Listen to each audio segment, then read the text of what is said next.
British প্রধানমন্ত্রী Keir Starmer পদত্যাগের ঘোষণা দিয়েছেন। তিনি জানিয়েছেন, সোমবার সকালে ব্রিটিশ রাজাকে নিজের পদত্যাগের সিদ্ধান্ত আনুষ্ঠানিকভাবে জানিয়েছেন। ব্রিটিশ সংবাদ মাধ্যম বিবিসি নিশ্চিত করেছে যে সব তথ্য নির্ভরযোগ্য সরকারি ও সংসদীয় সূত্র থেকে যাচাই করা হয়েছে। স্টারমার বলেন, লেবার পার্টির জাতীয় কার্যনির্বাহী কমিটিকে তিনি নেতৃত্ব পরিবর্তনের একটি সময়সূচি নির্ধারণের অনুরোধ করেছেন। সেই সূচি অনুযায়ী আগামী 9 জুলাই থেকে মনোনয়ন বিতরণ শুরু হবে এবং গ্রীষ্মকালীন অবকাশের আগেই প্রক্রিয়া শেষ হবে। তিনি আরও জানান, সেপ্টেম্বরের সংসদ অধিবেশন শুরুর আগেই নতুন প্রধানমন্ত্রী দায়িত্ব গ্রহণ করবেন। ততদিন পর্যন্ত তিনি অন্তর্বর্তীকালীনভাবে দায়িত্ব পালন করবেন।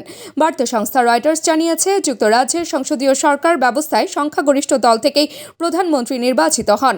বর্তমানে পার্লামেন্টে লেবার পার্টির বিপুল সংখ্যাগরিষ্ঠতা থাকায় নতুন প্রধানমন্ত্রী নির্বাচনের প্রক্রিয়া শুরু করার দায়িত্ব স্টারমারের ওপরই বর্তায়।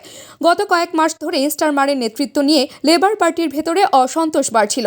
পরিস্থিতি চূড়ান্ত রূপ নেয় শুক্রবার, যখন তার প্রতিদ্বন্দ্বী অ্যান্ডি বার্নহাম পার্লামেন্টের একটি আসনে জয় পান। এর ফলে তিনি আনুষ্ঠানিকভাবে স্টারমারের নেতৃত্বকে চ্যালেঞ্জ জানানোর সুযোগ পান।